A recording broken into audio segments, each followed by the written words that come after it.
میرے پیارے مسلمان بھائیوں، آج میں آپ کو بتاتا ہوں کہ بدر کے میدان میں ابلیس کیسے آیا تھا اور ابلیس کیسے بھاگا تھا، اور اللہ تعالیٰ نے بدر کے میدان میں ابو جہل کو کن بچوں سے مروایا تھا، اور ان بچوں کی عمریں کتنی تھیں، ان کے نام کیا کیا تھے۔ توجہ فرمائیں، بڑا ہی ایمان افروز واقعہ ہے میرے پیارے مسلمان بھائیوں، ایک بار ضرور سماعت فرمائیں، توجہ فرمائیں۔ نبی کریم صلی اللہ علیہ وسلم کے جانصاروں نے جب نبی کے حکم پر ایسی جوابی کاروائی کی کہ مشرکین کی صفیں درم برم ہو گئیں، مشرکین میں بگدڑ مچ گئی، مسلمان کسی کو مار رہے تھے، کسی کو قیدی بنا رہے تھے، مشرکین کو اپنی شکست نظر آ رہی تھی۔ ابلیس جو کہ سراقہ بن مالک کی شکل میں آیا تھا، جب اس نے فرشتوں کی کاروائی کو اپنی آنکھوں سے دیکھ لیا تو بھاگنے لگا۔ حارث بن ہشام نے اس کو پکڑ لیا۔ حارث سمجھ رہا تھا کہ یہ واقعی سراقہ بن مالک ہے، حالانکہ وہ شیطان تھا، ابلیس تھا۔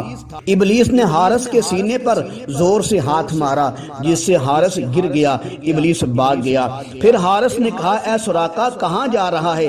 تم نے جدا نہ ہونے کا وعدہ کیا تھا۔ اس پر ابلیس نے جواب دیا، میں وہ چیز دیکھ رہا ہوں جو تم نہیں دیکھ رہے۔ پھر شیطان بولا، مجھے اللہ سے ڈر لگتا ہے، اللہ کی پکڑ بڑی مضبوط ہے۔ پھر وہ ابلیس بھاگ کر سمندر میں چلا گیا۔ توجہ فرمائیں، اب بتاتا ہوں کہ ابو جہل کی آکڑ کیسے ٹوٹی تھی۔ نبی کریم صلی اللہ علیہ وسلم کے جانصاروں کے تابڑ توڑ حملوں سے ابو جہل کو نظر آ گیا کہ یہ تو شکست ہو کے رہے گی، لیکن وہ چاہتا تھا کہ نبی کے جانصاروں کے سامنے ڈٹ جائے۔ تکبر اور آکڑ میں آ کر کہنے لگا، یعنی کہ ابو جہل جو تھا تکبر اور آکڑ میں آ کر کہنے لگا، تم سراقہ کے بھاگ جانے سے ہمت نہ ہارنا۔ اس نے تو پہلے ہی نبی سے بات جوڑ رکھی تھی۔ اصل میں ابو جہل کو بھی پتا نہیں تھا کہ یہ سراقہ نہیں بلکہ یہ اصلی شیطان ہے۔ میں کہتا ہوں شیطان کو شیطان دھوکہ دے گیا۔ پھر ابو جہل نے آکڑ کر کہا، تم عتبہ، شیبہ اور ولید کے قتل سے پریشان نہ ہو، انہوں نے جلد بازی سے کام لیا ہے، اس لیے وہ قتل ہو گئے ہیں۔ تیسری بار پھر ابو جہل نے آکڑ کر کہا، لات عزا کی قسم ہے، ہم ابھی صحابہ کو رسیوں سے جکڑ لیں گے۔ پھر کہنے لگا، ان کو قتل نہ کرو بلکہ صحابہ کو گرفتار کر لو، تاکہ ہم ان کو وہاں لے جا کر ان کو اس بری حرکت کا مزہ چکھائیں۔ اصل میں یہی ابو جہل کی آکڑ تھی جو پیچھے نہ ہٹنے دیتی تھی۔ دوسری بات یہ تھی کہ ابو جہل نے خود دعا کی تھی، اے اللہ، جو قرابت داری کو کاٹتا ہے اس کو تباہ کر دے۔ تیسری بات یہ ہے کہ نبی علیہ السلام نے بھی دعا کی تھی، اے اللہ، ابو جہل کو تباہ و برباد کر دے۔ ابو جہل کی آکڑ کا یہ حال تھا کہ آخری وقت تک بھی مشرکوں کا ایک گروہ ابو جہل کی حفاظت کر رہا تھا، اور ابو جہل کے ارد گرد تلواروں اور تیروں کا جنگل تھا۔ پھر کس طرح محمد صلی اللہ علیہ وسلم کے غلاموں کی تلواروں نے اس فرعون کا خون چوسا، آئیے دیکھتے ہیں ابو جہل کا قتل کیسے ہوا۔ نبی علیہ السلام نے جب ابو جہل کے قتل کی دعا کی تو اللہ نے ابو جہل کے قتل کے انتظامات بھی کر دیے۔ عبد الرحمن بن عوف بیان کرتے ہیں، میدان جنگ میں جب میں نے اپنے دائیں بائیں دیکھا تو دو کمسن بچے کھڑے تھے، تقریباً 12-13 سال کی عمر ہوگی۔ عبد الرحمن بن عوف کہتے ہیں، میرے دل میں خواہش پیدا ہوئی، کاش میرے دائیں بائیں مضبوط لوگ ہوتے تو میرے پہلو مضبوط ہو جاتے۔ ابھی یہ سوچ ہی رہے تھے کہ اچانک ایک ساتھی نے دوسرے سے چھپ کر پوچھا، چاچو جان، ابو جہل کون ہے؟ میں نے حیران ہو کر پوچھا، تمہارا اس سے کیا کام ہے؟ اس بچے نے کہا، مجھے پتا چلا ہے، وہ میرے نبی علیہ السلام کو گالیاں دیتا ہے۔ پھر معاذ نے یوں کہا جس کو شاعر خوبصورت انداز میں یوں کہتا ہے، مر جائیں گے یا ماریں گے اس ناری کو، سنا ہے گالیاں دیتا ہے محمد باری کو۔ پھر معاذ رضی اللہ تعالی عنہ نے کہا، چاچو جان، اگر مجھے ابو جہل نظر آ گیا میں اس کو نہیں چھوڑوں گا یہاں تک کہ یا وہ مر جائے یا میں مر جاؤں گا۔ عبد الرحمن بن عوف کہتے ہیں، اتنے میں دوسرے نے عرض کیا، چاچو جی ابو جہل کہاں ہے؟ یہاں پر عبد الرحمن بن عوف نے ایک زبردست تاریخی جملہ فرمایا ہے، آپ بھی سن کر دلوں کو سکون پہنچائیں۔ فرمایا، وہ گھوڑے والا۔ جب بچے نے پوچھا نا چاچو جان کہ وہ جو نبی کا دشمن ہے ابو جہل وہ کون ہے، تو عبد الرحمن نے کیا فرمایا؟ فرمایا وہ گھوڑے والا۔ کیا فرمایا؟ وہ گھوڑے والا۔ عبد الرحمن بن عوف کا یہ جملہ سونا نہیں ہیرے جواہرات سے لکھنے کے قابل ہے۔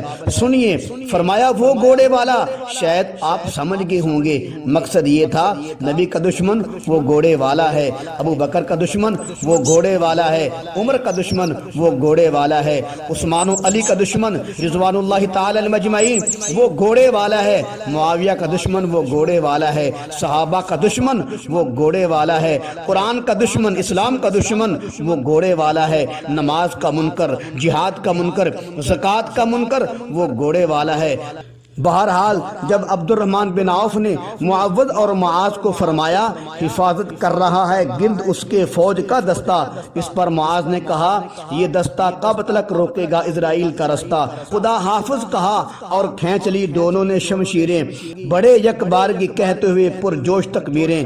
پھر جانصاروں نے حملہ کیسے کیا، ان دو ابابیلوں نے حملہ کیسے کیا؟ جب پتہ لگا لیا کہ ابو جہل گھوڑے والا ہے، دشمن رسول گھوڑے والا ہے، دشمن صحابہ گھوڑے والا ہے، حضرت معاذ عبد الرحمن کی بات سنتے ہی ابو جہل کا تعاقب کرتے ہیں۔ وہ جھاڑیوں کی آڑ میں کھڑا باتیں کر رہا تھا، معاذ نے جاتے ہی ابو جہل پر حملہ کر دیا۔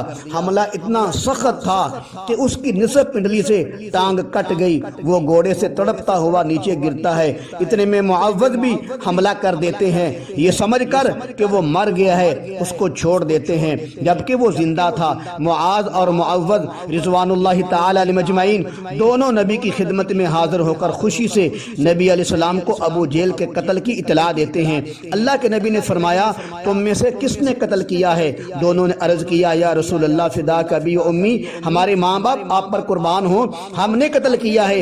ایک کہتا ہے میں نے کیا ہے، دوسرا کہتا ہے میں نے کیا ہے۔ اللہ کے پاک پیغمبر نے فرمایا تم نے تلواریں دھو لی ہیں؟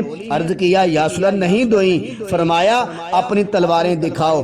جب نبی صلی اللہ علیہ وسلم نے تلواریں دیکھیں تو فرمایا تم دونوں نے قتل کیا ہے، البتہ ابو جہل کا سامان معاذ کو دے دیا گیا۔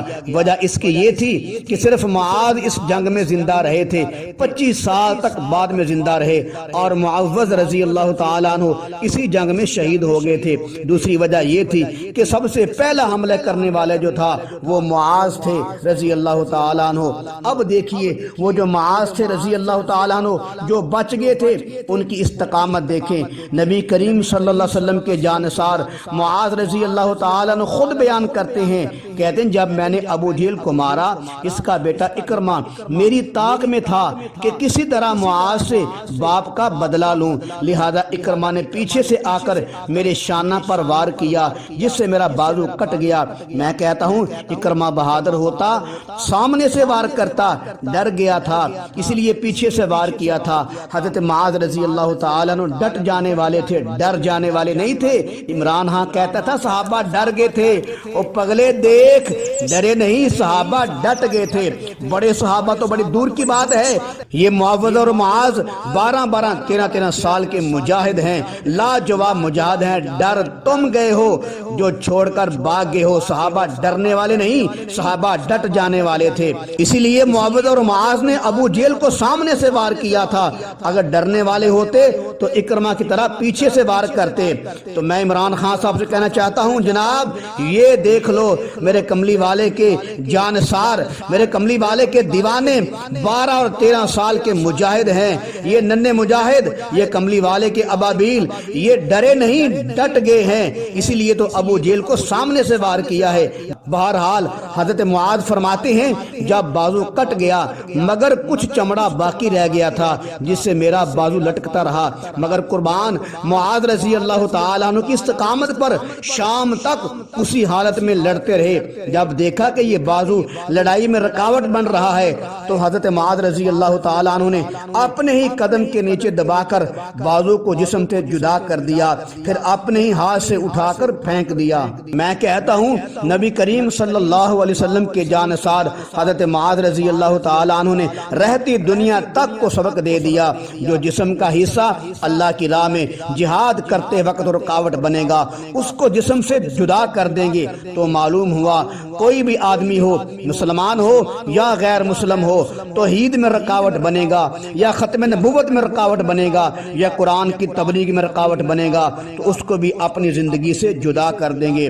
پھر شاعر کہتا ہے اسلام وہ شجر نہیں جس نے پانی سے غذا پائی، دیا خون صحابہ نے تو اس میں بہار آئی، وہ لوگ جنہوں نے خون دے کے پھولوں کو رنگت بخشی ہے، دو چار سے دنیا واقف ہے، گمنام نہ جانے کتنے ہیں۔